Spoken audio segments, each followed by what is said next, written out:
Welcome to Ontopicretro, episode 13. I'm John Cummins, and joining me tonight is Sam Wagers. How are you doing? Hello.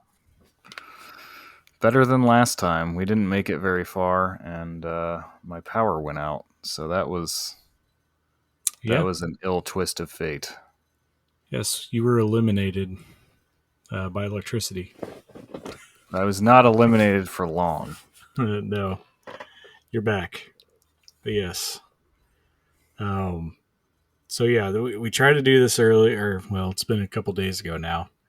The power outed us, so we're back. We're going to talk Eliminator Boat Duel as voted on by the community as the retro rewind game for the month of August. Lots of people. This was a pretty popular one as far as the vote goes. There wasn't too many votes that went other places.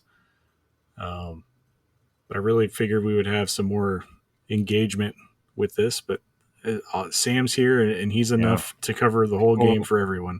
People talk the talk for Eliminator Boat Duel, but they couldn't walk the walk, or boat the boat, or boat the boat, float the boat, whatever the metaphor is there. I don't know. They just wanted us to talk about it. Yeah, that's what I figured. I mean, I think even $2 Hero mentioned something about it being a game that he likes, but he didn't want to come on and talk about it with us, so we're going to do this one on our own. Schedules are tricky, but I have been vocal about Eliminator Boat Duel really since NSO. I mean, how early did this come to NSO? This might have been the first. This might have been the first of like the I don't think additional it was in the waves. initial batch, but it was an addition. And I think this really speaks to it a lot because we see a pattern with, games getting added to the Nintendo Switch Online services, these apps for NES, SNES. And, there's games people want, games people expect that weren't there initially. So, like with Super Nintendo, a big one was Earthbound. It's like, well, where's Earthbound? Gotta have Earthbound. It's Nintendo first party after all. And, that's a good question. Where is it? You can't say it's a licensing holdup. Like Nintendo owns it. There is the business with Ape and Brownie Brown, I guess. But, it's like, okay. But people tend to react poorly when a game they've never heard of comes to these services because, it just isn't the thing they were expecting, the thing they were anticipating.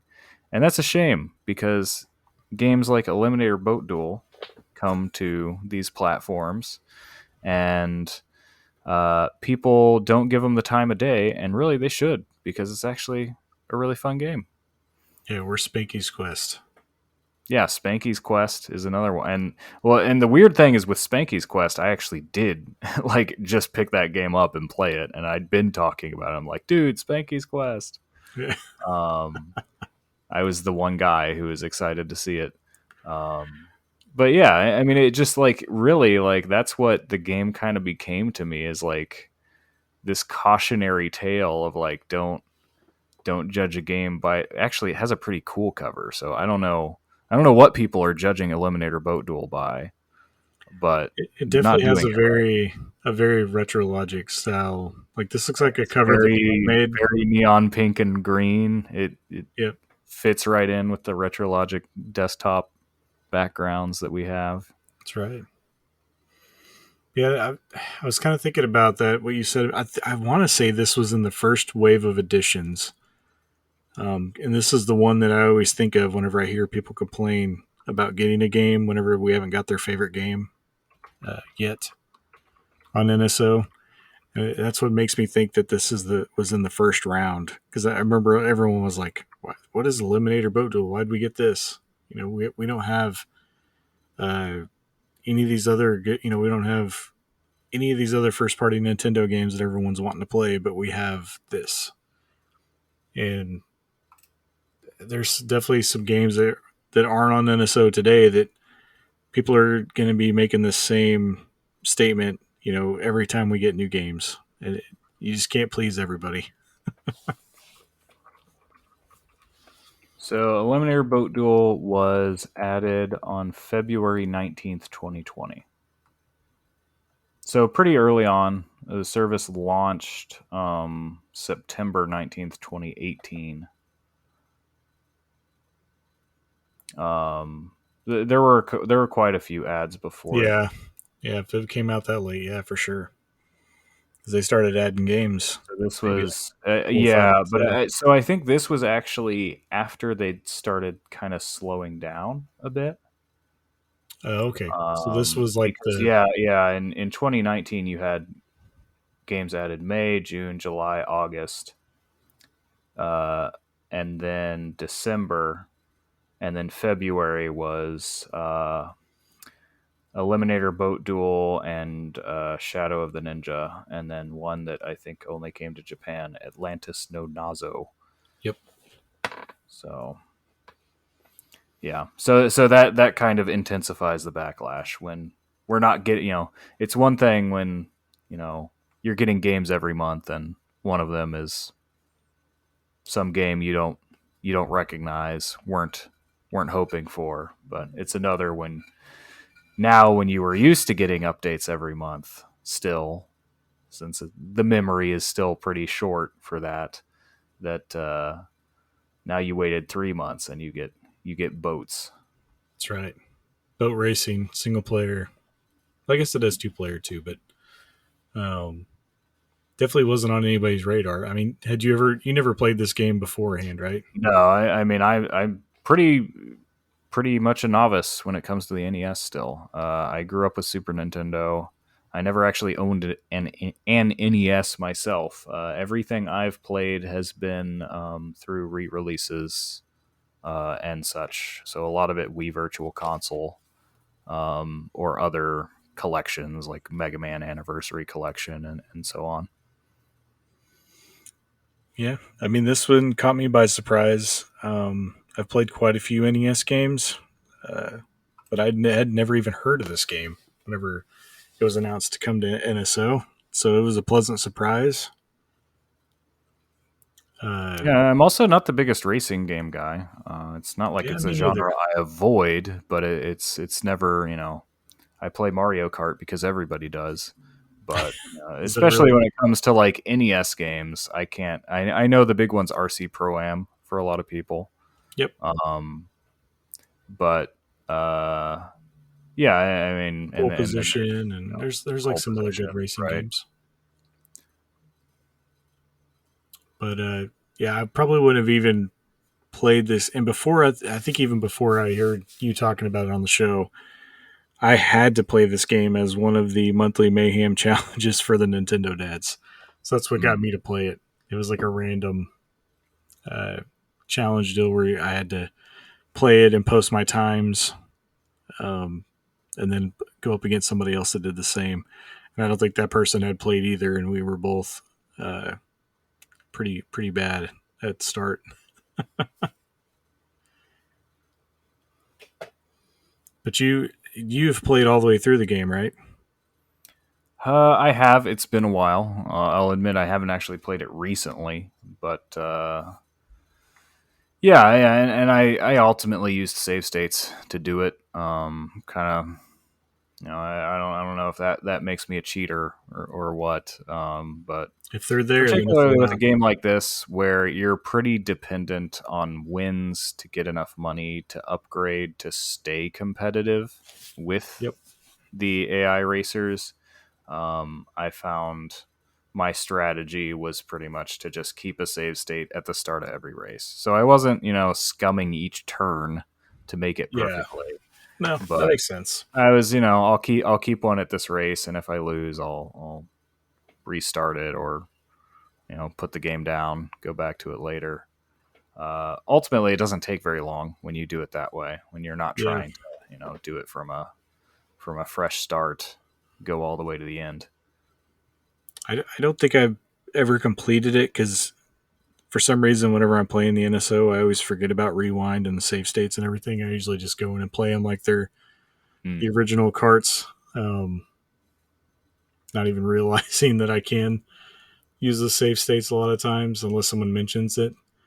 Uh, But I made it far enough to where the races got very difficult, very fast, and I remember just getting eaten alive like towards the end, like we kind of talked about with Mario Kart and earlier racing games. There was a lot of rubber banding for the opponents, and you know they can get jump starts on you, and Yeah. halfway through the race just fly right by you like you're sitting still. So Now, at least with this one, that you only have one other opponent to worry about at a time. It, it's true. it is a one-on-one race, um, which is kind of interesting. I don't know. There are too many other racing games that really do that. I can't think of too many that come to mind. I mean, usually, There's usually at least like two or three yeah, opponents. and you have to wonder if that was even a technical thing where they're like, we can't really you know do justice to the way we want the game to play if we have to have the game process 8 boats, 4 boats, whatever. I think Just it's kind more or of less stick one. the style of boat racing that it is in real life is 1v1. So and it Gotcha. is a boat. It's a boat duel It between is, two yeah. It boats, is a duel. not multiple boats. That is But true. yes, so that's we both have some experience. Sam probably has a little bit more with the game than I do, but I played quite a bit whenever it first released. It's been a while for me as well, but um, definitely one that I enjoyed and a game that I won't soon forget whatsoever. But with the experiences out of the way, we'll go ahead and move on to the game discussion so we can get into some of the finer details about the game.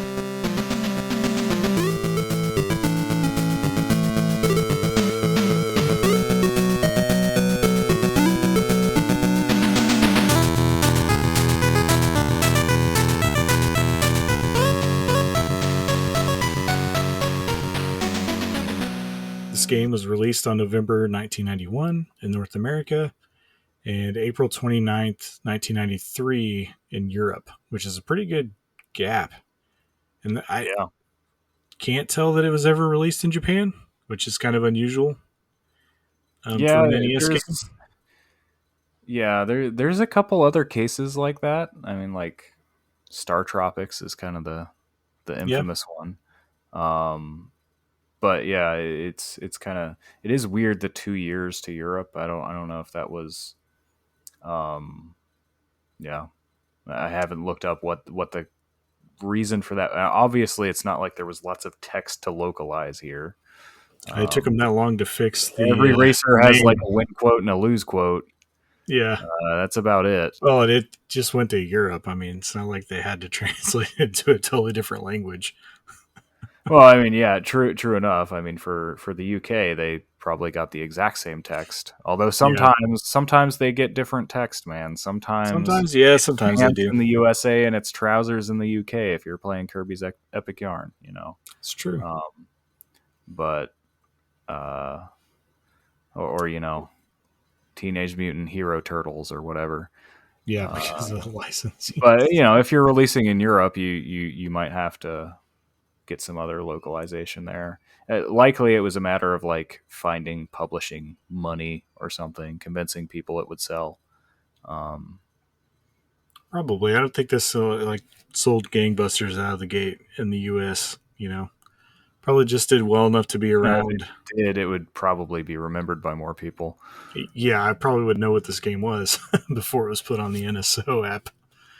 Uh, but yeah, so as we've already talked about a little bit, it's a powerboat racing game developed by Sculpture Software and Radioactive Software, and published by Electrobrain. So it's a joint development, and neither one of these companies have done a whole Yeah, lot. And almost it's almost nobody involved has done anything in a long time. yeah, we did some quick looking before the show the other day, and can't even really decipher why it took both of them to develop the game in the first place. Like it's kind of odd to have a co-developed game.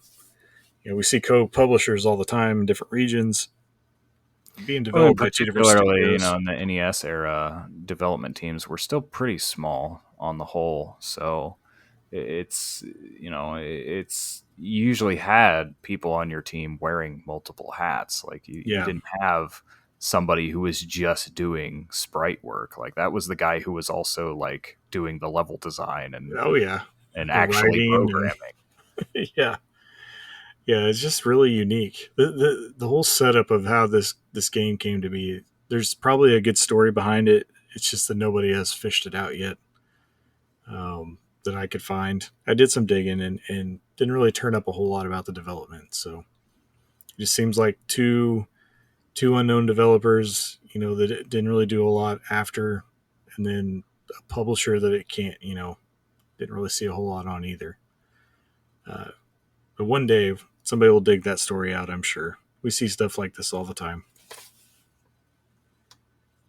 But speaking of stories, this game, from what I can tell, doesn't really have a story. You're You're in a basically just, boat. yep, That's you're in the a boat. story. Um, yeah, so you're just, I guess the story is that you're a boat racer The and you're boat trying go to be number fast. one.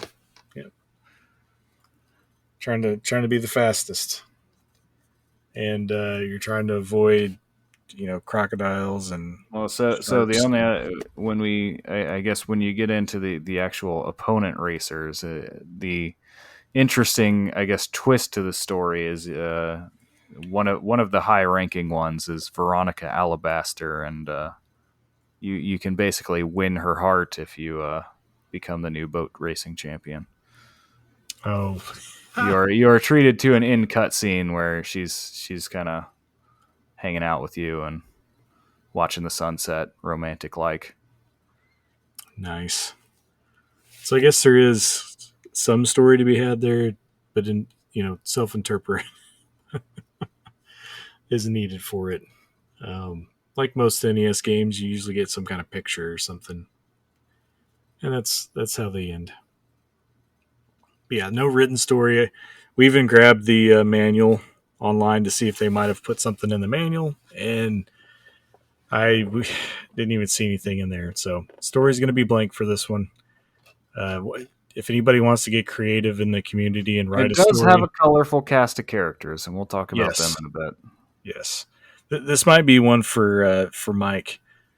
We might have to have him draw up a fan fiction story for Eliminator Boat Duel and use all these cool characters that are in Mm-hmm. the game. With story out of the way, their lack of story out of the way, we'll go ahead and move on to gameplay.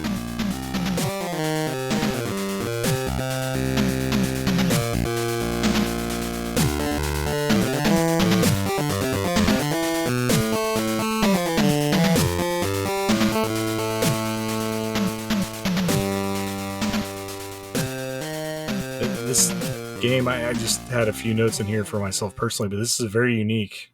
I put boat racing game, but just racing game in general on the NES. After playing this game for a little bit of time, you realize that there probably isn't another game on the NES like it and how it races. It's doing Yeah, some yeah, and things. I think that's it's ultimately kind of a small thing, but like I talked about this a little bit when we did our little roundtable topics, and I talked about mech games and how just the different ways a vehicle can make a game interesting. And so that is something at work here too, is like a boat is different from a car, and that does play out here, obviously in a limited way. But it does feel different to steer this boat than it does, you know, uh, to steer a more typical, race car. There's a bit more, just the specifics of how it slides across water and things. But the real distinctive thing to Eliminator Boat Duel is that there's essentially two different modes of racing. There is a kind of top down racing mode, which does seem to take up more of each race usually. Yep. And there is also a behind the boat view, um, which you will switch. Sometimes you'll switch back and forth between them multiple times a race, between each leg. So that does give it a very unique feel. I do think I preferred the top down sections ultimately. Yeah. The sort of like close up view is definitely more dramatic, and it never really overstayed its welcome, but it felt like there was just less, um, felt a little bit more basic, I guess. Yeah, I agree. I mean, the top down's more traditional, but it is definitely unique that they decided to throw that other view in there, like for certain parts of the race, depending on where you're at on the Yeah, track. and I think usually when you start out, it'll usually be the end, so it'll kind of be like this like final straightaway. Almost. Well, Yep. it's not always a straightaway. It usually isn't. You're usually trying to stay within flags on either Yeah. side and not hit them. And you do still have a lot of tussling with the other boat, rubbing up against each other, kind of jostling for position the whole way. It's definitely something that if you haven't played this game, it's worth checking out just for that one aspect alone. Just the getting the different aspect of racing from it that you probably won't see anywhere else because by the time uh, racing games leave the NES, they've already moved on to totally different styles, than what we've seen on the NES with top down racing and things. And So the other thing that's very cool about it, particularly just presentation wise, is it will have a very zoomed in finish as you cross the finish line, and you'll be able to yeah, see. It'll actually even do like a slow mo if you tie, and basically, I don't know if it's just like an RNG at that point to decide who won, but I think so. the fans will demand a replay, and then you'll see it, and then it'll decide who won by a nose. Yep. Just something too, like um, with this game, it runs really smooth. Like I was kind of surprised at how smooth it runs with all the different transitions and things that are going on. Like Oh yeah, this could definitely create lots of slowdown on it's your so much. average NES game when they're trying to do too much at one time. Now, of course, the top-down mode is a bit more complex because not only are you, going through usually more complicated turns and maneuvering, but you also have a lot more obstacles in the way. You're also picking up nitros, which you can use for a boost, and you can. There's other things you can pick. You can actually just pick up money, which is essential to keeping your boat Yeah, upgraded as well. I don't Then recommend there's using these soul while radioactive. doing that. Apparently, according to the manual, they're radioactive barrels. I didn't know this. Took me a while to figure out you're actually supposed to run over these because they make you go faster. Yep, I don't know why. They just do. because they're radioactive, man. Yeah, radioactive is good. Yes, Uh, this is the early '90s. Radioactive yeah, is very early good. 90s gives you superpowers. That's right. But I mean, yeah, I mean, definitely check it out. It's a spectacle to be seen just for the visuals alone. Like it's definitely worth playing. Um, there's 3 difficulty levels in this game. I don't think I ever made it. I just played the regular difficulty. I never Yeah, changed anything I on. don't think I ever changed difficulties. Or if I did, I played on easy, and that's why I was able to finish. Yeah, probably. I never tried hard. I know that. Ugh. I wonder if it has like an unlockable because I don't remember seeing 3. Is there like a insane difficulty at the start? Maybe. Um, and then, as you were saying, money is a very crucial part of the game. You'll compete for winnings and cash bonuses, and you do this in order to upgrade and repair your watercraft. Um, Yeah, that is the main reason I was using save states because if you lose a race, it's actually just going to keep getting harder yep. because now your opponent has more money to upgrade than you do. So you pretty much have to have a perfect record if you're going for the trophy. Yeah. I mean, basically, it works out that way just because you won't be fast enough or Yeah. have enough If boost if you to. couldn't beat them last time, now they have more upgrade money than you. You're not going to beat Yep. them this time. Yeah, it's something I don't really think they thought about when developing this game. You basically have to win out in order to win the Yeah. championship, or you can't lose one race and then come back and take it. Or if you can, you got to be really good, I guess. Better than I am. We talked a little bit. There are your boat can take damage from various obstacles on the course. Uh, we mentioned some of them, but there's a whole list. You can check the instruction booklet out. There's, like I said, there's sharks. There's uh, It logs. is apparently a There's submarine that I mistook for the Loch Ness monster. yes, we both did. It's supposed to be a submarine periscope, Yes, and according to the manual, its name is Peeping Tom. Make of that what yes. you will.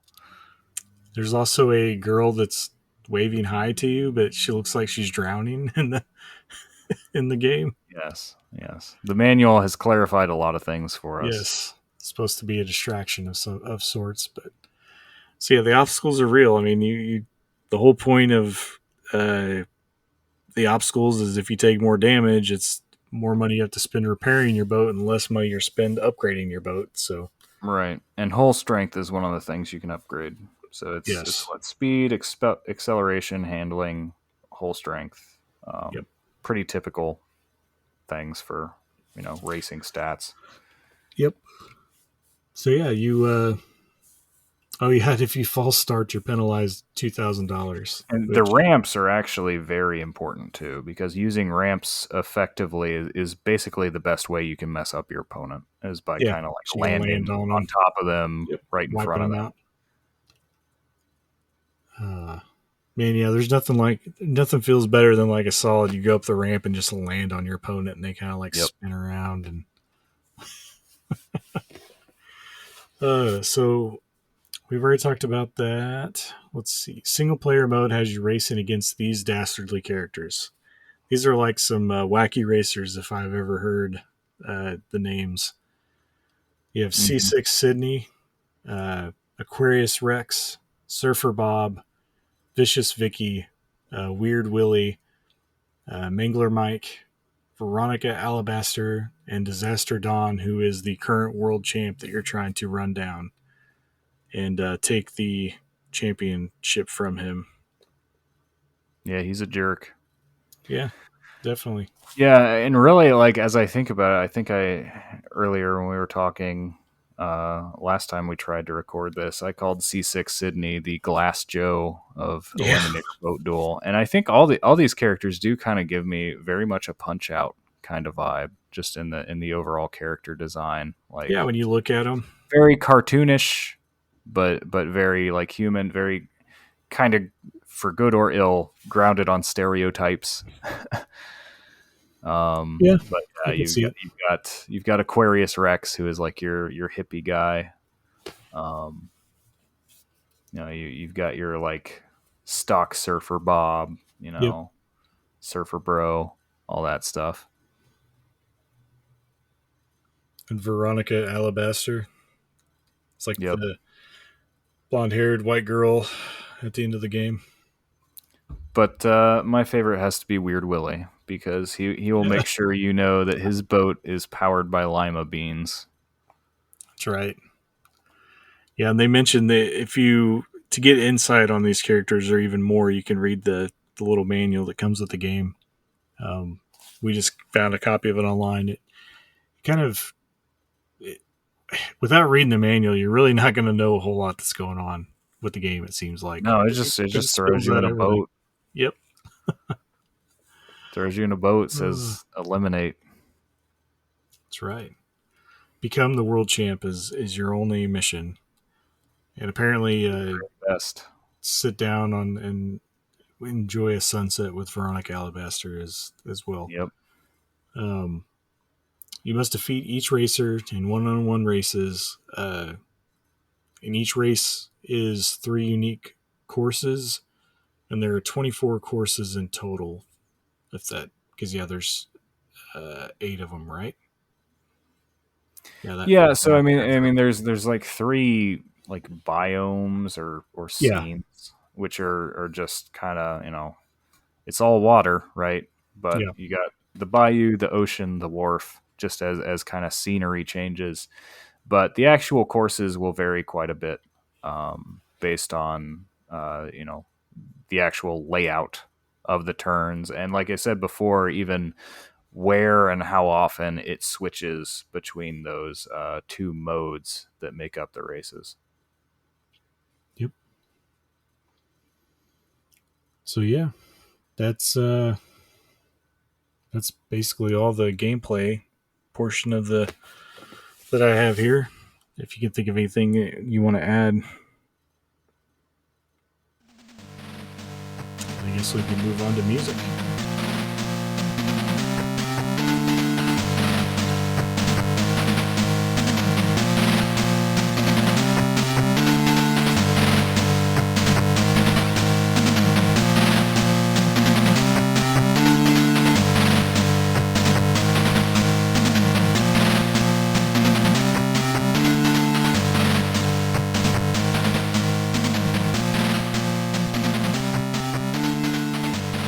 Yeah. So the music was composed by Paul Webb.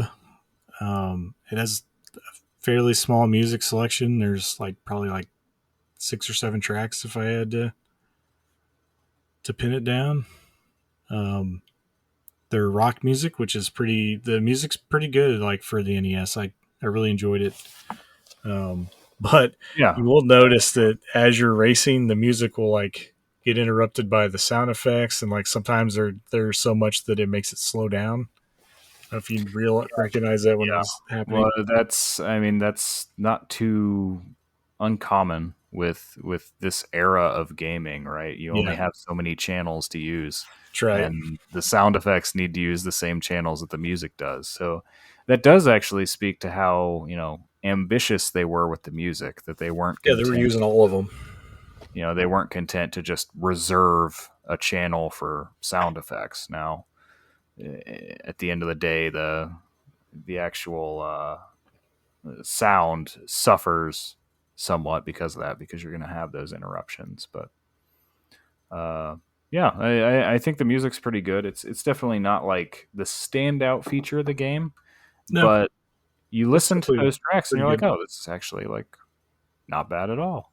Yeah, you're like this goes right along with a boat race. Yep. Feels like it fits.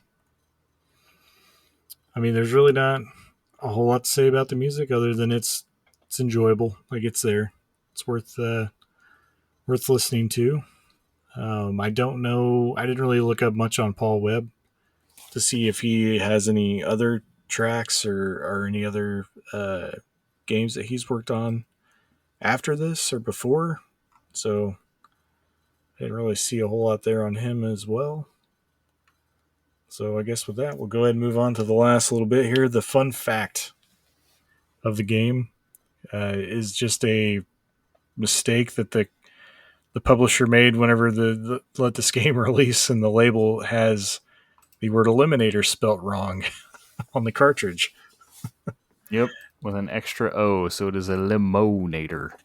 Yeah, and what's funny is that the name of the game is also on the front of the cartridge, and it's spelled correctly. Yeah. So So this is just the top. yeah, the I mean, spine it's really label. one label, but it's just the top print of the Yes, name of the game.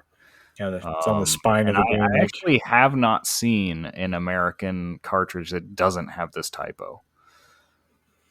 we even did some looking.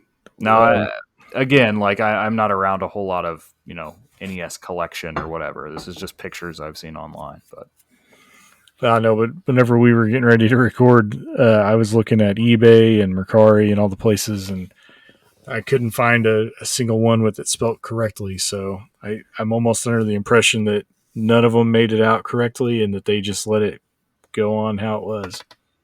yep. But yeah, you'll have to. If you don't believe us, you can go check it out. Like we said, So most, yeah, not all of them. if you ever see me referring to this as a Elimonator Boat Duel, that's why. Yes, I'm not. It's not that I don't know how to spell. It's that the publishers don't. maybe they thought this That's game just was the a title of lemon. the game. It's got an extra O in it.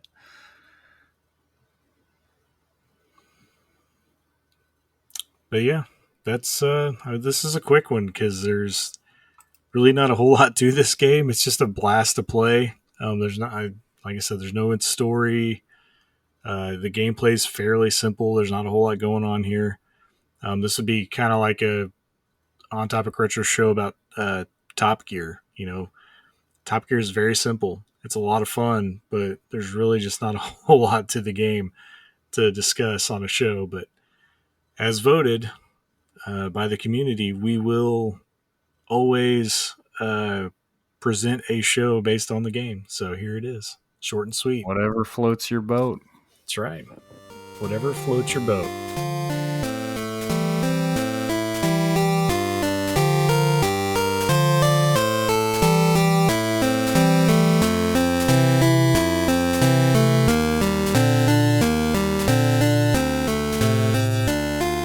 So Sam, with all that out of the way, I guess we'll go ahead and get ready to close this thing out. Have you been working on anything here lately, or have any new blog posts coming up?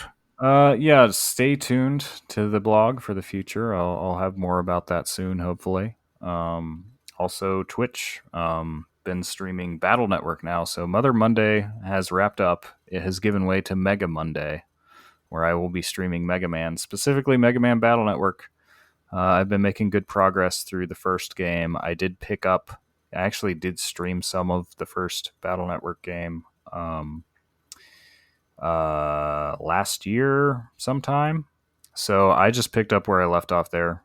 The footage is actually on my YouTube channel. That's Third Strongest Mole at YouTube.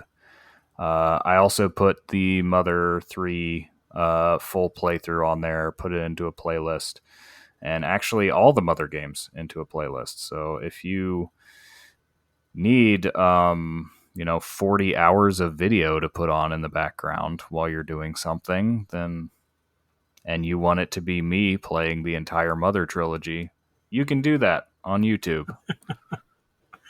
That would be something just to have on in the background while you're working all day. Take you a whole work week to listen through the trilogy. All right, everybody go check out Sam's fine efforts streaming and putting out fantastic blogs for everyone in the community to read. And if you're not part of the community, you might as well hop on over and plug yourself in. There's plenty to listen to and do, and plenty of fine folks to talk to about video games if that's what you're into, which if you're listening to this podcast, I hope you're into. Maybe they're just into boats. Yeah, maybe we're catching the boat crowd, like the boat racing crowd with this one. It's quite possible. For as informed on power boat racing as we are, we might have caught some. Maybe we threw our net out a little wider this time and caught some more people.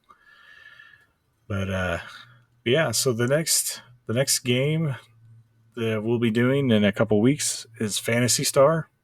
This is the original for either the Master System or later on brought to the Genesis. If I could find some people that will talk about Phantasy Star with me. If not, I'll do this one on my own if I have to. Uh-huh. I need to play it, though. You do. It's so good. If you do play it, I highly recommend buying the Sega Ages version on the Switch. Well, because I have most of the others on the Genesis collection. So yes. I mean, this one's on there too. But I highly recommend playing the Ages version because it gives you a map. Unless you just fancy drawing your own maps like I did when I was a kid. But sure you could find some on the internet too. You should turn this into a streaming game and try to knock it out in the next couple weeks. I think it's like 10 hours. It's not very long. It's like slightly longer than the original Dragon Quest. So, but anyway, I'll find some people, I'm sure. There's got to be somebody out there that has played Phantasy Star enough times to talk about it like I have. And like I said, if I don't, then I can probably turn my own wheels and talk about this game for, at least 45 minutes to an hour by myself if I have to. Let's just hope it doesn't come to that. But anyway, thanks for listening to this episode of On Topic Retro. We're part of the Retrologic family of podcasts, which is also part of the Nintendo Dads family of podcasts. It's like a multiverse of podcasts. If you'd like to send in your personal experiences for the next show but don't have Discord, you can send them to ontopicretro@gmail.com. And as we talked about, we have a wonderful non-toxic retrologic Discord community that you're welcome to join. You can visit retrologic.games for details on how to join for free. That's right, it's free.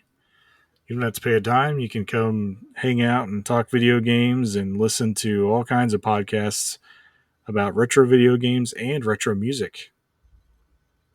If that's I guess it's still retro music. Maybe even retro cartoons. That was a thing Yes. briefly. Yeah, we're still kind of Hey there. churning some interest for a retro cartoon slash maybe sometimes movies podcast would be kind of unique. But anyway, in order to find out how that's moving along or anything else, you'd have to join the community. So go ahead and hop on over. That's it for this episode. Stay tuned for the next one where we'll be talking about Phantasy Star. We'll catch you guys on the next one. Bye now. Goodbye.